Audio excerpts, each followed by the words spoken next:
मन तुझे 83,99,999 योनियों में तुझे पछताना ही पड़ेगा और वहां कुछ हो नहीं सकता, क्योंकि वो शरीर पंचभौतिक नहीं, 5 तत्वों के नहीं है।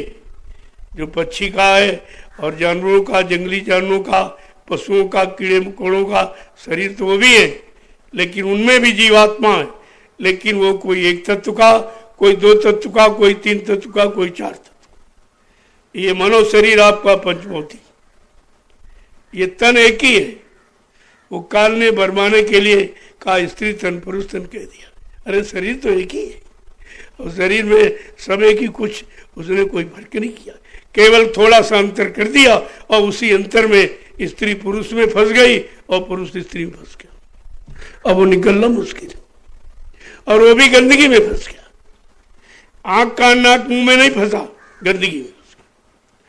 अब गंदगी में क्यों, चूंकि गंदगी से पैदा हुआ है और गंदगी का उसका यानी सब बना है गंदगी से, तो गंदगी उसको प्रिय है, तो फट से उसी तरफ जाता, उसी तरफ जाता, उसी तरफ, और कहीं नहीं जाता, गंदगी तरफ। देखो कितनी अज्ञानता है कि हम गंदगी में फंसे और एहसास नहीं करते, तो बहुत गंदगी है। यहाँ तो बैठा नहीं जाता, यहाँ चला नहीं जाता, लेकिन गंदगी पसंद है। आज वही सब हो रहा है, सारा जीव चरचर सब गंदगी में फंस गया। ऐसी उसने यानी ऐसा जाल बना दिया और ऐसा एक अंतर कर दिया, उसी अंतर में सब फंस गए। और नहीं न कोई हाथ में, न कान, न नाक, न मुंह, न रंग रूप, किसी में नहीं फंसा, गंदगी में फंस गया। अब वहां से निकलना मुश्किल। 24 घंटे गंदगी की याद रहती, कैसे मिलेगी, कैसे प्राप्त होगी, कहाँ जाऊं, कैसे कहूँ, किससे सिफारिश करूं, किसको पैसा दूं, धन दूं, सब गंदगी खरीदने के चक्कर में, कि उनको होश ही नहीं है।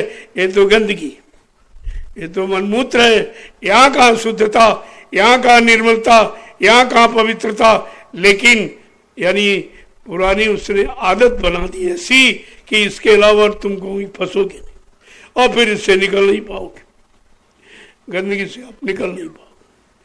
तो क्या कह रहे हैं जरा सुन लीजिए 2 वचन। वैसे तो कोई किताब की आवश्यकता नहीं होती, लेकिन फिर भी आपको विश्वास नहीं होगा कि अपने मन से ही गढ़ के कह रहे कि सबने कहा। तो जरा कहते ये जो गांठ लग गई, ये गंदगी की, जहां तुम फंस गए हो, कैसे निकलोगे वहां से।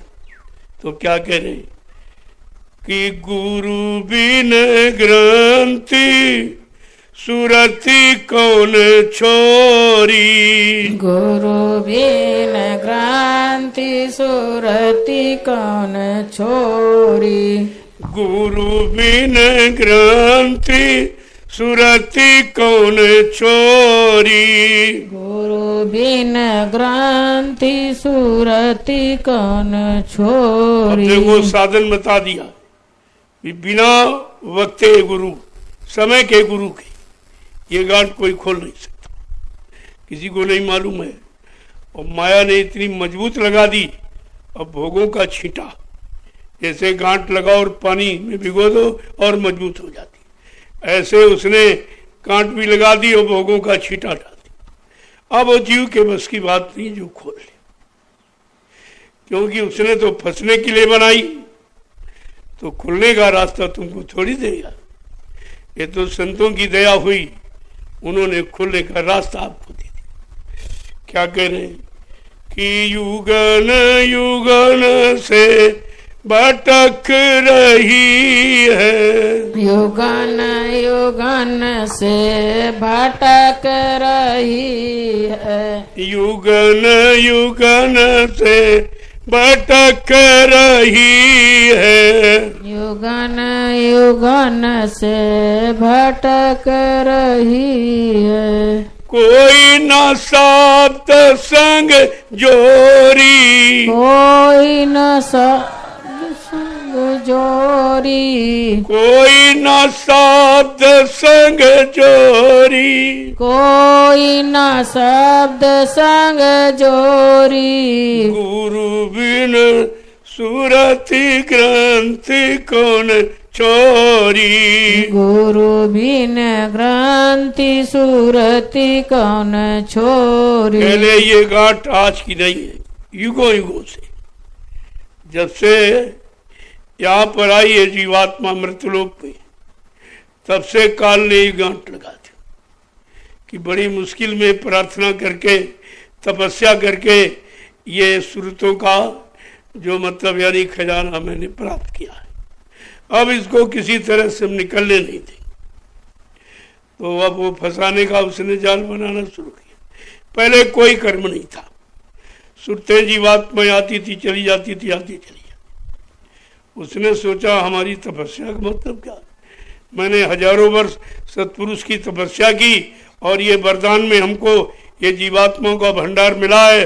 अब तो जीवात्मा अपनी इच्छा से आती जाती, मेरा कोई आदेश हुक्म नहीं चल रहा है। तो फट से उसने फंसाने के लिए कर्मों का जाल बना दिया, एक अच्छा एक बुरा, एक पाप और पुण्य जिसे आप कहते हो, बस दो जाल बना दिए। जब दो जाल बना दिए तो आपने उसका अनुभव करने के लिए कि जरा करके देखें, बस इसी में आप फंस गए। कभी अच्छा किया, कभी बुरा किया, कभी पाप किया, कभी पुण्य किया, कभी शुभ किया, कभी अशुभ का। यही कर्मों का जो आपने करके इकट्ठा किया है, और इकट्ठा करते करते कितने युग निकल गए और इतना जमा कर दिया है कि तुम्हारे बस की बात नहीं है कि उसको तुम हटा पाओ। अब वो फंस गया। तो कहते किसी ने ग्रंथि खोलने की बात नहीं कही आज तक। जितने ऋषि मुनि आए, योगी योगेश्वर, सब बड़ी महिमा उनका, बड़ा कीर्तन लोगों ने किया, बड़ी तारीफ की, लेकिन काम कुछ नहीं कर पाए। वो अपनी जीवात्मा का काम नहीं कर पाए तो तुम्हारा कैसे करते थे, क्योंकि ये जानकारी उनके पास नहीं। उन्होंने हठ योग किया था, अपने हठ से जंगल में चले गए, गुफा के अंदर छिप के बैठ गए।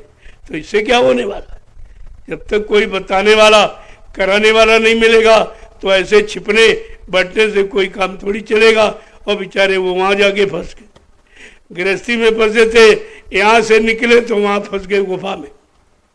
अब कोई उल्टा खड़ा है, कोई नंगा रह रहा है, कोई कुछ कर रहा, कोई मतलब यानी शरीर को कष्ट देने वाले ये सब काम शुरू कर दिए और इसी को तपस्या मान बैठे। जबकि तपस्या का सच्चा अर्थ है तप अस्या, आशाएं, इच्छाएं, वासनाएं, कामनाओं को जला देना। तप माने जला देना, उसको तपस्या कहते। वो तो कुछ किया नहीं और ये बार में बेचारे फंस गए। तभी कहा तन का वैराग हानिकारक होता। अगर मन में विरक्ति नहीं है तो तन की विरक्ति कितने दिन टिकेगी। आज आप परेशान हो, तकलीफ में हो, गरीब हो गए, कुछ नहीं है, बाल बच्चे ज्यादा हो गए, अब परवरिश हो नहीं रही तो साधु बन गए। ये तन की विरक्ति है। और वहां गए तो सब कुछ मिलने लगा, झूठा मान सम्मान सामान सब। तो धीरे धीरे मन की प्रवृत्ति बदलने लगी। अब वो गृहस्थी तरफ भाग रहा, कहते यार घर चलो घर चलो, अब तो मतलब यानी ये चाहिए वो चाहिए वो चाहिए। अब वो चाह इच्छा जुड़ गई साथ में, अब वो बैठने नहीं दे रही। तो कहते घर के भागे वन बसे और वन भागे घर मार, ना हरि भजे न घर सुख पाए और बिरथा बेहाय गई और दुनिया ते प्यारे एक और नहीं भाई। एक भी काम नहीं हुआ, न मन गुफा में टिकने दिया, न घर में टिकने दिया, और गुफा में घुमा फिरा कर और फिर घर में ले आए। ये है मन की प्रवृत्ति, और इसी मन की प्रवृत्ति में हम आप सब लोग फंसे। कैसे निकलोगे? कहा युगन युगन से, कितने युग बीत गए, आज तक कोई निकालने वाला आया नहीं। जो आया वो फंसाने वाला है। वो खुद फंस गए और सबको फंसा लिया। जिनको तुम भगवान कहते हो वो भी तो फंस गया। वो सीताराम हो चाहे राधे श्याम, सब फंस गए। चाहे ब्रह्मा हो चाहे विष्णु हो चाहे शिव हो, सब फंस गए। रामकृष्ण कोई बचा नहीं है। वो माया नारी ने सबको फांस लिया। वो भी तुम्हारे जैसे पत्नी बाल बच्चे वाले, तुम भी वही हो। तो तुम्हारे भगवान में अंतर ही क्या? तुम्हारे में तुम्हारे भगवान में क्या अंतर? जो तुम करते हो वही वो करता। जब कोई अंतर ही नहीं तो कैसे आपने मान लिया हो भगवान? भागवान यानी भाग माने, भाग का मान माने निर्माण करने वाला, तुम्हारे भाग का निर्माण कर दे, नया भाग बना दे। भाग्यशाली आपको बना दे तब तो भगवान माना जाएगा।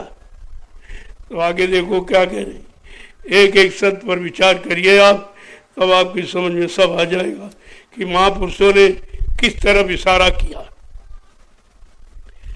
आगे कह रहे कि 84 में बहु दिन भटकी, 84 में बहु दिन भटकी, 84 में बहु दिन भटकी, 84 में बहु दिन भटकी, भटक के आई इस ओरी, भटक के आई इस ओरी, भटक के आई इस ओरी, भटक के आई इस ओरी, गुरु बिन ग्रंथि सुरथि कौन छोरी, गुरु बिन ग्रंथि सुरति कौन छोरी। कह रही बहुत दिन भटकी,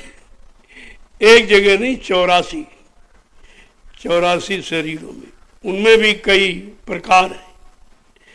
जैसे मानव शरीर में कई प्रकार है, पशु शरीर में कई और उपजातियां उसमें भी, उसमें भी भिन्न भिन्न तुम्हारे फंसाने के लिए उसने और तमाम उसमें यानी बना के मसाला तैयार किया कि इसके बाद इसमें तुमने ये कर्म किए, तुम्हारे ऐसे कर्म हैं, उन कर्मों के अनुसार तुमको इस योनि में जाना। ऐसे कहा कि 84 लाख योनियों में भ्रमण करने के बाद ये मानव तन मिलता। कितने दिन बाद मिला, कितनी मेहनत से मिला, अब इसको भी गमा दोगे फिर मिलेगा। यही योनि आपके चेतना जागने की। अगर सो गए तो फिर हमेशा के लिए चले जाओगे, फिर कभी आपका जागना नहीं होगा, फिर कभी नहीं जाग पाओगे। पता नहीं ऐसे महापुरुष मिले ना मिले। पहली बात ये मानो शरीर ही आपको नहीं मिलेगा, तुम्हारे कोई कर्म ये शरीर पाने वाला नहीं। पशुओं जैसे कर्म करते हो, खाना ही सोना है और कमाना, मलमूत्र त्याग करना, आल औलाद बच्चे पैदा करना, इसके अलावा तुम कौन सा नया काम करते? ये तो बहुत पुराना काम है और ये सभी करते हैं। तो पशुओं वाले, पक्षियों वाले, कीड़े मकोड़ों वाले, जंगली जानवरों वाले जब कर्म करोगे तो आपका जन्म ही नहीं होगा, ये मानव शरीर आपको नहीं मिलेगा। आगे क्या कह रहे हैं कि अब की नर तन मिला भाग्य से, अब की नर तन मिला भाग्य से, अब की नर तन मिला भाग्य से, अब की नर तन मिला भाग्य से, मिली नाम की डोरी, मिली नाम की डोरी, मिली नाम की डोरी, मिली नाम की डोरी, गुरु बिन ग्रंथि सुरति कौन छोरी, गुरु बिन ग्रंथि सुरति कौन छोरी। आज जब मन के साथ तुम्हारी जीवात्मा लगी रही, क्योंकि वचनबद्ध हो गई थी, यद्यप उसने किसी योनि में जाने का कर्म नहीं किया, लेकिन प्रेमियों से संग दोष के थे। देखो जब जीवात्मा के साथ संग दोष लग गया मन का, तो तुम कहाँ बचने वाले हो? तुम्हारा तो संग ही साथ ठीक नहीं है। ऐसे लोगों के साथ रहते हो, उनके कर्म चढ़ाते रहते।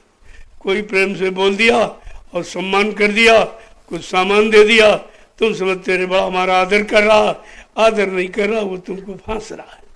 वो तुम्हारे अच्छे कर्मों को ले रहा, अपने बुरे कर्मों का ट्रांसफर कर रहा। तुम समझ ही नहीं पाते हो ये कर्मों का ट्रांसफर कैसे हो जाता। इसलिए बहुत सोच समझ कर यहाँ रहने की जरूरत है। क्या कह रहे हैं कि अब की नर्तन मिला भाग से, बड़े भाग मानुष तन पावा, सुर दुर्लभ सदग्रंथन गावा।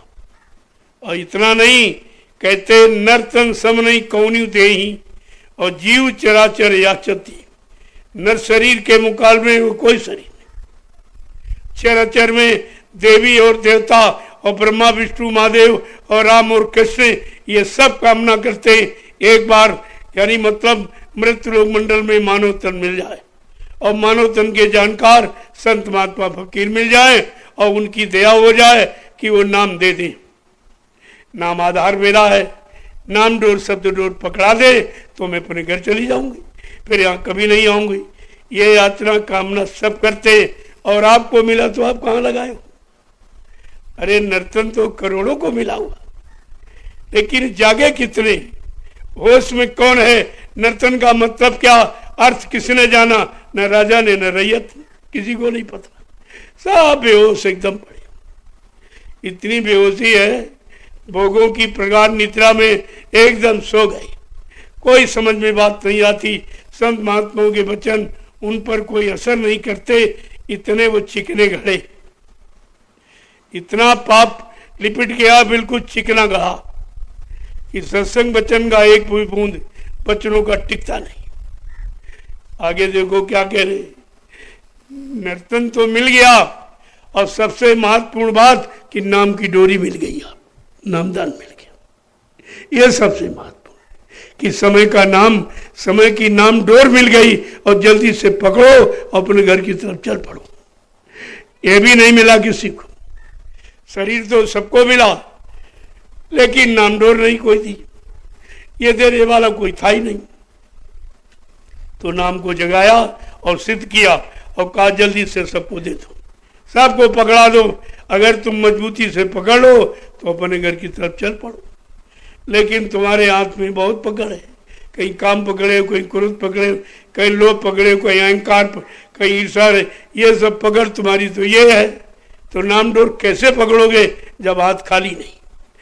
पहले इसको रिक्त करो, खाली करो। आगे देखो क्या कह रहे कि सतगुरु जय गुरुदेव बताए, सतगुरु जय गुरुदेव बताए, सतगुरु जय गुरुदेव बताए, सतगुरु जय गुरुदेव बताए। पार भाई सूरत मोरी, पार भाई सूरत मोरी, पार भाई सूरत मोरी, पार भाई सूरत मोरी। गुरु बिन ग्रंथि सुरति कौन छोरी, गुरु बिन ग्रंथि सुरति कौन छोरी। समय के सदगुरु नाम डोर लेके आ गए। हम सब भोगों के दलदल में फंसे थे। उन्होंने नाम की डोरी फेंकी, कहा इसको पकड़ लो, मैं निकाल लूंगा। अब तुम इधर उधर हिल रहे हो। ऐसा तो नहीं कोई फंसाने वाला आ गया हो, कोई बहकाने वाला आ गया, क्योंकि कभी किसी ने डोर तो फेंकी नहीं और निकलने के बाद किसी ने कही नहीं। अगर अपने आप निकलने का प्रयास करो दलदल में तो और नीचे जाओगे। जितनी ताकत ज्यादा लगाओगे और नीचे जाओगे, क्योंकि पैरों के नीचे कोई ठोस आधार नहीं। जब आधार मिले, ठोस पैर टिके, तब तो ताकत का प्रयोग होगा और तुम उल्टा प्रयोग करने लगे और फंसने लगे और फंसने लगे, इतने फंसने लगे बिल्कुल यहाँ तक डूब गए। अब तुम्हें कौन निकालेगा? कोई निकला हुआ आ जाए तो निकालेगा, जो स्वयं फंसा वो तुम्हें कैसे निकालेगा? बहुत मुश्किल। अब तुम उसकी पहचान कैसे करोगे भाई ये निकले हुए हैं कि फंसे हुए? क्योंकि जो आएगा वो मानो शरीर में आएगा, लेकिन शरीर का कोई गुण नहीं है। उनके शरीर से कोई गुण वो नहीं है जो अन्य शरीरों का। वो शरीर ही अलग होता, उस शरीर का प्रभाव अलग होता। सब छूने से और देखने से, स्पर्श से सब पता चल जाता, ये ठंडक है, ये गर्म है, सब पता चल जाता। तो आपको धीरे धीरे सभी तो अनुभव कराया जा रहा, कोई चीज बाकी तो रखी नहीं। लेकिन आप जब किसी चीज को समझने का प्रयास नहीं करते हो तो भूल भ्रम में रह जाते हो। अवसर मौका मिला वो भी आप चूक गए। एक सूरदास जी थे, उनको एक लंबी दालान में बंद कर दिया, बहुत बड़ा हॉल था, उसमें बंद कर दिया। एक दरवाजा था छोटा सा, तो सब लोग दिन में जब बात करते रहे तब तक तो सूरदास जी चुपचाप बैठे रहे। जब शाम हुई सब चले गए अपने अपने घर, अब सूरदास जी अकेले रह गए। अब उनको बेचैनी हो रही है, तो सोच रहे कि जब ये हाल है तो दरवाजा जरूर होगा। इससे इच्छा में दरवाजे की तलाश में दीवार को पकड़ा और धीरे धीरे धीरे धीरे दरवाजे की तलाश में चलने लगे। लेकिन जब दरवाजा आया तो सिर में खुजली लग गई, अब खुजलाने लगे, चलना बंद नहीं किया, दरवाजा निकल। ऐसे कई बार दरवाजा के निकट आए लेकिन खुजली लग गई तो दरवाजा छूट गया। मतलब समझते हो?